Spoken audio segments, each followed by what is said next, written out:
Hello dear students, स्वागत है आप सभी का आपके अपने यूट्यूब चैनल एग्री नॉलेज 9198 पर।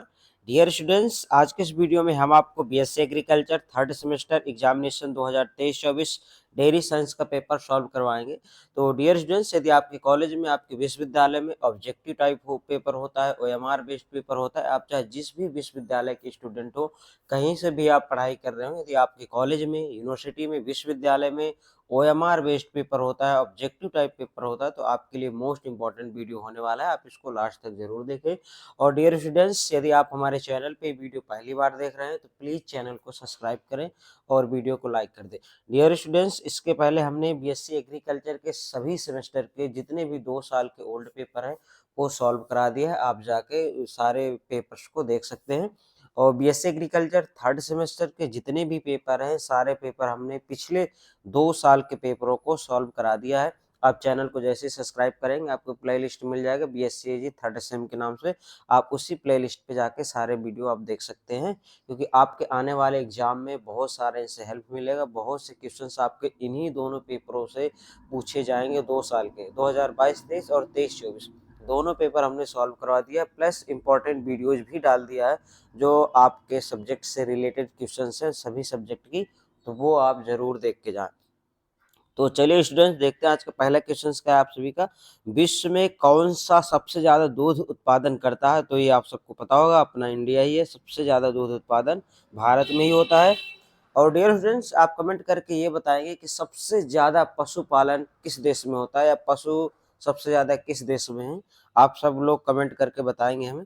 अगला है आपका, प्रतिशतन में क्या होता है? तो प्रतिशतन में क्या होता है, सभी कुछ होता है, तो ऑल ऑफ दीज होगा, उपरोक्त तो सभी होगा। और डियर स्टूडेंट, जितने भी इंग्लिश मीडियम वाले हैं वो भी देखते जाएं। इंग्लिश हिंदी दोनों मीडियम वाले आप इधर भी टिक कर लीजिएगा, इंग्लिश हिंदी दोनों। चलिए अगला देखते हैं, क्वेश्चंस क्या है। चिलिंग केंद्र पर दूध को लंबे समय तक भंडारित करने के लिए उससे ताप क्रम तक ठंडा होना चाहिए। तो 50 डिग्री सेल्सियस होना चाहिए, ऑप्शन ए सही हो जाएगा। चलिए अगला देखेंगे हम डियर स्टूडेंट्स। अगले में क्या पूछ रहा है, क्वेश्चन नंबर 4 में, प्रथम सहकारी समिति कानून भारत में कब निर्मित हुआ था, ये आपको पूछ रहा है। तो यहाँ पे ऑप्शन नंबर आपका डी राइट आंसर हो जाएगा, ऑप्शन डी करेक्ट आंसर हो जाएगा। देखिए स्टूडेंट्स, जो हम ऐसे टिक करें राउंड पे उसी को सही माने, क्योंकि पहले किसी स्टूडेंट का पेपर है, उसने अपने अकॉर्डिंग से इसमें टिक लगाया हुआ, तो ऐसे ही माने आपको, ठीक है। तो ऑप्शन आपका यहाँ पे डी राइट आंसर हो जाएगा। चलिए अगला देखेंगे, वित्तीय वर्ष 2019 के अनुसार संपूर्ण भारत में कितनी सहकारी समितियां थी? तो इसमें 250,000 से अधिक, ऑप्शन नंबर आपका यहाँ पे डी आंसर सही होगा। अमूल का विस्तृत रूप है तो क्या है आपका, Anand milk union limited, option number B आपका सही हो जाएगा यहाँ पे। अगला डियर स्टूडेंट्स, ऑपरेशन फ्लड संबंध रखता है तो दुग्ध उत्पादन से संबंध रखता है। और आप लोग कमेंट करेंगे कि जो दुग्ध उत्पादन है, मिल्क प्रोडक्शन, इसके फादर आप कौन है, आप ये बताएंगे कि किसके उसमें ये दुग्ध डेयरी का जो दुग्ध दिवस मनाया जाता है, तो किसके जन्मदिन के उपलक्ष्य में मनाया जाता है, ये हमें आप कमेंट करके बताएंगे।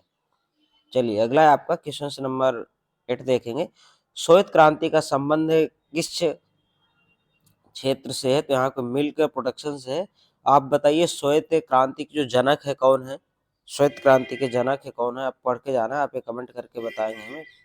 चलिए स्टूडेंट, आप सब लोग चैनल को सब्सक्राइब कर लिया होगा। चलिए अगला देखेंगे, अमूल में स्थिर और सेक्टर से संबंधित है, तो यहाँ पे आपका आनंद सहकारी, option number C right answer हो जाएगा आपका question, option C correct answer होगा। अगला है आपका, ऑपरेशन फ्लड के जनक थे, तो ऑपरेशन फ्लड के जनक कौन है? डॉक्टर वर्गीस कुरियन थे, ऑप्शन नंबर आपका सी यहाँ पे राइट आंसर हो जाएगा। दुग्ध कूप में क्या होता है? तो यहाँ पे मिल्क होगा और दूध, ऑप्शन नंबर आपका ए राइट आंसर हो जाएगा। अगला डियर स्टूडेंट्स, देश में प्रमुख रूप से मिलाए जाने वाले अपमिश्रणों के लिए कौन से परीक्षण किए जाते हैं? तो उपरोक्त तो सभी किए जाते हैं आपके, तो ऑप्शन आपका यहाँ पे डी राइट आंसर हो जाएगा इस क्वेश्चन का। क्वेश्चन नंबर 13 में देखेंगे हम, किस चरण में मिलावट की जाती है? तो सभी चरण में मिलावट की जाती है, मिलावट करने वाले कर ही देते हैं, तो ऑप्शन आपका यहाँ पे डी राइट आंसर हो जाएगा। दूध में यूरिया बढ़ाने के लिए प्रयोग किया जाता है, तो दूध में यूरिया बढ़ाने के लिए रखने की क्षमता बढ़ाने को, तो सेल्फ लाइफ, ऑप्शन नंबर आपका यहाँ पे सी सही हो जाएगा। यानी दूध को अगर ज्यादा दिन तक रखना है तो वहाँ पे यूरिया लोग डाल के डाल देते हैं। तो ऑप्शन सी राइट आंसर होगा। अगला है सघन डेयरी विकास कार्यक्रम लागू किया गया था, तो ये आपका 8वें पंचवर्षीय योजना में लागू किया गया था, तो ऑप्शन आपका सी राइट आंसर हो जाएगा। अगला क्वेश्चन से डियर स्टूडेंट्स, दूध में चीनी का मिलाना किस रूप में जाना जाता है, तो ये मिलावट के रूप में जाना जाएगा, ऑप्शन ए राइट आंसर होगा। गाय में दूध का हिमांक होता है, तो ये आपका right answer option number C right answer होगा। दूध के लिए जो कि रैपिड प्लेटफॉर्म परीक्षण नहीं है किया गया है, इसका राइट आंसर होगा आपका ऑप्शन नंबर बी हो जाएगा, दूध का स्वाद। टोन्ड मिल्क में वसा एवं एसएनएफ का प्रतिशत क्रमशः होता है, यानी टोन्ड मिल्क, तो ये आपका ऑप्शन नंबर यहाँ पे सी हो जाएगा। तो जब आप मार्केट में पैकेट लेने जाते हैं टोन्ड या स्किम्ड मिल्क, उस पर सब लिखा होता है कि कितना इसमें फैट है, कितना वसा है, तो उसी की बात कर रहा है, तो option number A right answer होगा। तो डियर स्टूडेंट्स, यदि आपकी बीएससी एग्रीकल्चर फर्स्ट सेमेस्टर में किसी भी सब्जेक्ट में आपकी री है, तो आप पिछले 2 साल के पेपर जरूर देख के जाएं, और प्लस उनसे रिलेटेड जो हमने इम्पोर्टेंट वीडियोज डाल रखा है उन्हें जरूर देखें, आपकी री क्लियर हो जाएगी। तो डियर स्टूडेंट्स, हमने सारे पेपर, जितने भी आपके पेपर है, सॉल्व करवा दिया है। यदि आपके फर्स्ट सेमेस्टर में किसी सब्जेक्ट में री है तो चैनल को सब्सक्राइब करेंगे जैसे ही, तो आपको प्ले लिस्ट मिल जाएगा बीएससी फर्स्ट सेम के नाम से। तो जिस भी सेमेस्टर में, या सॉरी, जिस भी सब्जेक्ट में आपके फर्स्ट सेमेस्टर में बैक है, तो आप जाके वहाँ के 2 साल के पेपर देख लेना है, और प्लस आप जो वहाँ पे जो इम्पोर्टेंट वीडियो पढ़ी है उस सब्जेक्ट्स की, तो वो देख लेना, आपकी री क्लियर हो जाएगी। चलिए अगला देखेंगे। सॉरी, क्वेश्चन नंबर आपका 20 में क्या पूछ रहा है, मिलावट क्यों की जाती है, तो मिलावट सभी की जाती है, उल्लेख सभी, ये जितनी भी चीजें, इनमें ऑप्शन नंबर सभी होगा, option number D right answer हो जाएगा आपका। चलिए अगला, घी की शुद्धता मापने को कौन सी किरणें से परीक्षण किया जाता है, तो अल्ट्रावायलेट किरणों का परीक्षण किया जाता है, ऑप्शन नंबर आपका ए यहाँ पे राइट आंसर हो जाएगा। दूध में पानी की मिलावट का पता लगाने का कौन सा परीक्षण है, तो ये आपका यहाँ पे जमाव बिंदु परीक्षण है, option number B right answer हो जाएगा। अमोनिया को प्रशीतक के रूप में उपयोग करने का महत्वपूर्ण लाभ क्या है, उच्च गुप्त ऊष्मा, ऑप्शन नंबर आपका यहाँ पे बी राइट आंसर हो जाएगा, क्या हो जाएगा, बी करेक्ट आंसर होगा आपका। चलिए अगला डियर स्टूडेंट्स, आपका क्वेश्चन नंबर 24 में पूछ रहा है, घी का पेरोक्साइड मान कितना होता है, तो ऑप्शन नंबर आपका यहाँ पे बी राइट आंसर हो जाएगा। अगला, दूध घी का पीएच मान कितना होता है, तो इसका ऑप्शन नंबर आपका सी राइट आंसर हो जाएगा। अगला देखेंगे, किस राज्य को दूध का कटोरा कहा जाता है, तो किस राज्य को दूध का कटोरा कहा जाता है, ये आपका Uttar Pradesh, option number A यहाँ पे राइट आंसर हो जाएगा। अगला देखेंगे आपको, यदि दूध की संशोधित लैक्टोमीटर मान 30 है, तब उसका अपेक्षित घनत्व होगा, तो अपेक्षित घनत्व कितना होगा, ऑप्शन नंबर यहाँ पे आपका सी राइट आंसर हो जाएगा इस क्वेश्चन का। चलिए स्टूडेंट्स अगला देखेंगे हम 28, एक आदर्श प्रशीतक में निम्न में से कौन सा गुण गलत है, तो गलत की बात कर रहा है कम गुप्त ऊष्मा, option number D right answer होगा इस क्वेश्चन का। अगला देखेंगे आप, जब अमोनिया प्रशीतक के रूप में रिसती है तब सल्फर छड़ देती है, तो क्या होती है यहाँ पे, सफेद धुआं देगी, तो ऑप्शन नंबर आपका बी राइट आंसर हो जाएगा इस क्वेश्चन का। क्वेश्चन नंबर 30 देखेंगे, भारत की प्रथम डेयरी सहकारी समिति किस शहर में स्थापित हुई थी, तो इलाहाबाद में, ऑप्शन आपका सी सही हो जाएगा। दूध देने वाले पशुओं में वसा प्रतिशत मात्रा को प्रभावित करने वाले कारक क्या हैं, तो ये सभी हैं आपके पशु नस्ल, ये ऑप्शन नंबर डी यहाँ पे राइट आंसर हो जाएगा। क्वेश्चन नंबर आप देखेंगे 32, खोआ में स्टार्च की मिलावट का पता लगाने में कौन सा परीक्षण किया जाता है, तो आयोडीन परीक्षण किया जाता है, आयोडीन परीक्षण, ऑप्शन नंबर आपका यहाँ पे ए राइट आंसर हो जाएगा इस क्वेश्चन का। क्वेश्चन नंबर 33 देखेंगे, गायों को संतुलित आहार खिलाने से प्रतिशत दूध में वृद्धि की जाती है, तो कितने प्रतिशत दूध में वृद्धि की जाती है ये आपको बताना है, गाय मतलब है, उसमें अगर आप संतुलित आहार खिलाएंगे तो। चलिए स्टूडेंट्स, आप सब लोगों के घर पे गाय हैं, तो आपको ये बताना है गाय में अगर हम आप एक्स्ट्रा कोई संतुलित आहार खिलाते हैं तो उसके दूध में कितने प्रतिशत वृद्धि की जाती है। जैसे संतुलित आहार जो आते हैं या दाना वगैरह या जो भी मार्केट से प्रोडक्ट आते हैं वो खिला के आप कितने प्रतिशत दूध में बढ़ोतरी कर सकते हैं। 8 से 10%, 10 से 12%, 20 से 25% या 1 से 2%। इसका क्वेश्चन, इसका आंसर आप सब लोगों को बताना है कमेंट करके। अगला है आपको घी में कितने प्रतिशत वसा पाई जाती है। तो घी में 99.5% आपका वसा होता है, इसमें फैट होता है। तो ऑप्शन डी राइट आंसर हो जाएगा। अगला है आपका दूध में जीवाणुओं का स्रोत हो सकता है, तो कितना हो सकता है। इसमें सभी हो सकता है, सब में। ऑप्शन आपका डी राइट आंसर हो जाएगा। क्वेश्चन नंबर आप देखेंगे 36। PFA 9076 के अनुसार भैंस के दूध में डैश डैश प्रतिशत वसा एवं प्रतिशत वसा रहित ठोस पदार्थ है। तो ये आपका पूछ रहा है, तो इसका राइट आंसर 6 और 9 होगा। Option number A right answer हो जाएगा। सुरक्षित दूध वह दूध होता है जो कि, ये आपका सभी हो जाएगा। धूल से मुक्त हो, हानिकारक जीवाणुओं से मुक्त हो, हानिकारक दूध संरक्षण से मुक्त हो, उपरोक्त सभी। तो ऑप्शन डी राइट आंसर होगा इस क्वेश्चन का। अगला देखेंगे, ब्राइन का प्रयोग दुग्ध व्यवसाय में होता है। तो यहाँ पे आपका ऑप्शन नंबर बी हो जाएगा, दुग्ध प्रतिशतन के लिए। ऑप्शन आपका बी राइट आंसर होगा इस क्वेश्चन का। 38 का 39 में देखेंगे, गाय के दूध में वसा कणिकाओं का आकार क्या होता है। तो ऑप्शन नंबर आपका ए राइट आंसर हो जाएगा यहाँ पे। अगला देखेंगे आप ये कमेंट करके बताएंगे कि गाय के दूध में फैट कितना होता है। सब लोग बताएंगे कि गाय के दूध में कितना फैट होता है और भैंस के दूध में कितना फैट होता है, और सबसे ज्यादा किस नस्ल की भैंस है जिसके दूध में फैट प्रतिशत पाया जाता है। आप ये सब कमेंट करके बताएंगे हमें, या पढ़ के जाएंगे एग्जाम में। अगला क्वेश्चन है, रोशलिक अम्ल परीक्षण दूध में का पता लगा सकता है। तो ये किसका पता लगा सकता है। ऑप्शन नंबर सी आपका राइट आंसर हो जाएगा इस क्वेश्चन का। ऑप्शन सी करेक्ट आंसर होगा। अगला देखेंगे आप, QAC1 है तो क्या है आपका। ऑप्शन नंबर यहाँ पे ए हो जाएगा, डिटर्जेंट धवन पदार्थ है। ऑप्शन ए राइट आंसर होगा। गाय के दूध में भैंस के अपेक्षाकृत अधिक होती है। तो क्या अधिक होता है इसमें, कैरोटीन अधिक होता है। ऑप्शन सी राइट आंसर होगा। बोमर्स बोमर्स फाइटोस्टोराल परीक्षण घी में के अपमिश्रण का पता लगाने क्या पता लगाता है। तो इसमें क्या पता लगाता है, वनस्पति घी और डालडा का पता लगाता है। तो ऑप्शन आपका ए राइट आंसर हो जाएगा। क्वेश्चन नंबर आप देखेंगे 44 में क्या पूछ रहा है, CIP का अर्थ है।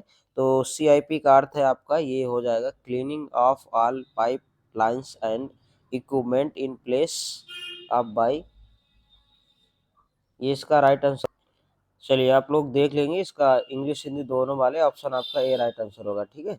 चलिए अगला है आपका, सामान्यतः धवन विलयन में क्लोरीन गैस की मात्रा होती है। तो इसमें कितनी क्लोरीन गैस की मात्रा होती है। ऑप्शन नंबर आपका यहाँ पे सी राइट आंसर हो जाएगा। चलिए अगला देखेंगे हम, सामान्यतः डिटर्जेंट धवन पदार्थ का वर्गों में वर्गीकृत किया जाता है। तो 3 वर्गों में। Option number B right answer हो जाएगा। ऑप्शन बी आपका करेक्ट आंसर हो जाएगा इस क्वेश्चन का। क्वेश्चन नंबर 47 देखेंगे, शब्दावली त्रिप्लेटफॉर्म परीक्षण का संबंध है। तो इसका संबंध आपका ऑप्शन नंबर ए से है। ऑप्शन नंबर ए आपका राइट आंसर होगा। क्वेश्चन नंबर आप देखेंगे 48 में क्या पूछ रहा है, बछड़ों में रोग प्रतिरोधी क्षमता का विकास किस अवयव से होता है। तो आपका किस अवयव से होता है, ग्लोबुलिन से होता है। ऑप्शन नंबर आपका सी यहाँ पे राइट आंसर हो जाएगा, सी। चलिए अगला क्वेश्चन देखेंगे, निम्नलिखित में से किसे हे प्रोटीन कहा जाता है। तो हे प्रोटीन किसको कहा जाता है आपका, प्रोटीन, कैक्सीन, लैक्टोज या। प्ले स्टूडेंट्स अगला क्वेश्चन देखेंगे, इस क्वेश्चन को आपको छोड़ देना है इसको, ठीक है। ये क्वेश्चन कुछ क्वेश्चन में प्रॉब्लम है, इसे आप क्या करेंगे, छोड़ देंगे, इस पर ध्यान नहीं देना। चलिए अगला है आपका, एनडीडीबी की स्थापना हुई थी। तो आपको एनडीडीबी की स्थापना 1965 में हुई थी। ऑप्शन नंबर आपको बी राइट आंसर हो जाएगा। एक वयस्क गाय का अपना अधिकतम दूध उत्पादन मतलब कितने उम्र में कर सकती है। तो 6 से 7 ईयर। ऑप्शन नंबर आपका सी राइट आंसर हो जाएगा। तो डियर स्टूडेंट्स, आप सब लोग चैनल को सब्सक्राइब कर लीजिए और वीडियो को आप लाइक कर दीजिए। आप लोगों के लिए इतना भाई मेहनत करते हैं, काफ़ी समय लगता है एक वीडियो को बनाने से लेके अपलोड करने तक का। तो ये आपका फ़र्ज़ है कि आप लोगों को वीडियो लाइक करना चाहिए और शेयर करना चाहिए। और बाकी देख लीजिएगा आपकी इच्छा क्या कहती है। अगर आप लोगों की तरह मेहनत कर रहे हैं तो आपको लाइक करना, सब्सक्राइब करना, ये आपका फ़र्ज़ है, आपको करना चाहिए। चलिए, अगला देखेंगे स्टूडेंट क्या है इसमें। दुग्ध दोहन में सबसे अधिक वसा की मात्रा पाई जाती है, तो सबसे अधिक अंतिम दूध में वसा की मात्रा सबसे अधिक पाई जाएगी। ऑप्शन बी राइट आंसर होगा। शब्दावली मानकीकरण संदर्भित करता है, तो इसका राइट आंसर हो जाएगा ऑप्शन नंबर बी हो जाएगा। अगला है आपका, घी में तिल के तेल के अपमिश्रण को किस परीक्षण से ज्ञात किया जा सकता है, तो बोडाइन परीक्षण से ज्ञात किया जाता है। ऑप्शन नंबर आपका यहाँ पे ए राइट आंसर हो, ऑप्शन आपका ए राइट आंसर हो जाएगा इस क्वेश्चन का। चलिए, अगला देखेंगे। अगला है आपका, कैलोरीफिकेशन का अर्थ है, कैलोरीफिकेशन का अर्थ क्या है, दूध से बाहरी अशुद्धियां हटाने की प्रक्रिया। ऑप्शन नंबर यहाँ पे ए राइट आंसर हो जाएगा। अगला स्टूडेंट्स आपका question number 56, lactometer dash dash मापता है, दूध में डैश डैश की मिलावट का पता लगाता है, तो ये आपका ऑप्शन नंबर ए सही हो जाएगा। यहाँ पे ऑप्शन नंबर आपका ए करेक्ट आंसर हो जाएगा, ऑप्शन नंबर ए सही हो जाएगा, SG वाटर। ऑप्शन आपका ए सही होगा, SG वाटर। ठीक है, ये इसका ऑप्शन होगा। कभी कभी हिंदी में मिसप्रिंट हो जाता है, SG वाटर, ये अपेक्षित घनत्व की बात कर रहा है ना। अगला है आपका, शब्दावली सैनिटाइजेशन का संबंध है, तो इसका जो राइट आंसर हो जाएगा ऑप्शन नंबर ए हो जाएगा, सभी सूक्ष्म जीवों को नष्ट करना। अगला है, हंसा परीक्षण से गाय के दूध में उपस्थिति का पता लगाते हैं, तो किससे लगाते हैं भाई, गाय के दूध की उपस्थिति का पता लगाते हैं भैंस के दूध का, हंसा परीक्षण में इससे पता लगाते हैं। Option number A right answer हो जाएगा इसका। अगला है आपका, ऑपरेशन फ्लड फेज फर्स्ट को शुरू किया गया था, तो आपको 19 जुलाई 1970 में शुरू किया गया था। Option number A right answer हो जाएगा। क्वेश्चन नंबर 60 देखेंगे, दुग्ध स्राव श्रवण के लिए कौन सा हार्मोन उत्तरदायी होता है, तो ऑप्शन नंबर आपका यहाँ पे बी राइट आंसर हो जाएगा। क्वेश्चन नंबर आप देखेंगे 61, दूध में इमल्शन के रूप में पाया जाने वाला तत्व कौन सा है, तो लिपिड है। ऑप्शन नंबर आपका यहाँ पे क्या है, लिपिड है, ऑप्शन नंबर आपका बी सही होगा। चलिए देखते हैं, ऑप्शन नंबर आपका यहाँ पे सी सही होगा, लिपिड। क्या सही होगा, option number C correct answer हो जाएगा इस क्वेश्चन का। अगला डियर स्टूडेंट्स, दूध ऊतक से स्रावित होता है, तो यहाँ पे आपका option number A right answer हो जाएगा इस क्वेश्चन का। अगला देखेंगे, आयन में दूध को उतारने के लिए कौन सा हार्मोन उत्तरदायी होता है, तो ऑक्सीटोसिन होता है। ऑप्शन नंबर आपका बी राइट आंसर हो जाएगा, ऑक्सीटोसिन। अगला देखेंगे डियर स्टूडेंट्स, निम्नलिखित में से कौन हीट निम्नलिखित में से कौन हाँ निम्नलिखित में से कौन हीट कोएगुलेटेड प्रोटीन कही जाती है, तो ऑप्शन नंबर आपका यहाँ पे सी राइट आंसर हो जाएगा इस क्वेश्चन का, ऑप्शन सी करेक्ट आंसर होगा। चलिए, अगला देख लेंगे, नई ब्याई गाय में प्रथम दूध को क्या कहा जाता है, तो खीस कहा जाता है आपका, option number A right answer होगा। अगला देखेंगे आप, अति उच्च ताप का तापक्रम कितना होता है, तो 132 degree Celsius, option number A right answer होगा इस क्वेश्चन का। क्वेश्चन नंबर 67 देखेंगे। क्वेश्चन नंबर 67 में आपका क्या पूछ रहा है, ये कौन सा अम्लीय धावक है, तो आपका ऑप्शन नंबर यहाँ पे ए राइट आंसर हो जाएगा, साइट्रिक अम्ल, ऑप्शन ए करेक्ट आंसर होगा। अगला देखेंगे, गाय के दूध में कैसीन प्रतिशत होता है, तो कितना होता है, ऑप्शन ए सही होगा, 2.85% होता है। अगला आप देखेंगे, PCDF है, तो PCDF कहाँ पे है, ये आपका उत्तर प्रदेश में है, option number A right answer हो जाएगा। अगला डियर स्टूडेंट्स, ये बीटा, ये क्वेश्चन रॉन्ग ही है, इसे छोड़ देंगे आप, बीटा इस पे आपको फोकस नहीं करना। अगला है आपको, GSMF का ब्रांड नाम है, तो अमूल है आपका, option number A right answer हो जाएगा। अगला डियर स्टूडेंट्स, भारत में राज्य सहकारी संघ कितने हैं, इसे भी आपको छोड़ देना है। अगला है आपको, MMPO बना है, तो ये आपका कब बना था, MMPO, इसका आप राइट आंसर। ठीक है डियर स्टूडेंट्स, 21 क्वेश्चन आपके ऐसे हैं, इन पे आपको फोकस नहीं करना है ना, इन्हें छोड़ ही देना। अगला है आपका, NDRI स्थित है, तो ये कहाँ पे, हरियाणा में स्थित है, ऑप्शन नंबर आपका बी राइट आंसर हो जाएगा। क्वेश्चन नंबर है किस वर्ष में तृतीय पंचवर्षीय योजना प्रारंभ हुई थी? तो आपका 1961 में हुई थी। तो डियर स्टूडेंट्स, आज के वीडियो में सिर्फ इतना ही। मिलते हैं अगले वीडियो में। Thanks for watching. यदि आपका कोई सब्जेक्ट का पेपर रह गया हो तो आप हमें कमेंट करके ज़रूर बताएं कि अभी ये पेपर रह गया है, हम उसे भी सॉल्व करवा देंगे। मिलते हैं अगले वीडियो में। Thanks for watching.